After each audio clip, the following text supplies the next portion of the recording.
كلمتان حبيبتان إلى الرحمن خفيفتان. 877. hadis. وعن أم هانئ رضي الله عنها قالت أتيت النبي صلى الله عليه وسلم.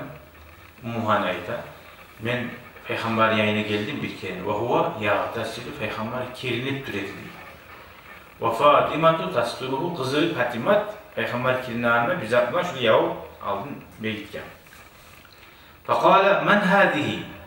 Ve Peygamber bir gelgenine kimdir bu gelgenine soradı. Fakultu menayettim li Ummu Hani. Ana memmen Ummu Hani. Men Ummu Hani bana bekti. Burası bu da atına etti. Radıyallahu anha. 878. hadis. Ve an Cabir'in radıyallahu anhu kal Ataytun Nebiye, men Peygamber yanına geldim sallallahu aleyhi ve sellem. Kada kalktul baba, eşikka kalktım li. Fakale men haza. Peygamber ya kimdir bu da baktı içinden durup.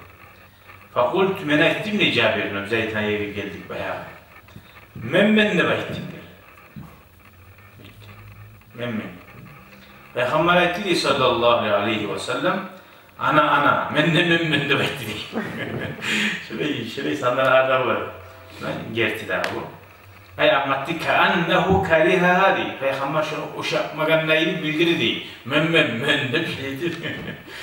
Burası başta açılmadı. Arabıyla anlattı. Şu cevap du. Kimsenin evine sen kimsenin desene şu bu. Ya. Söyleyeyim.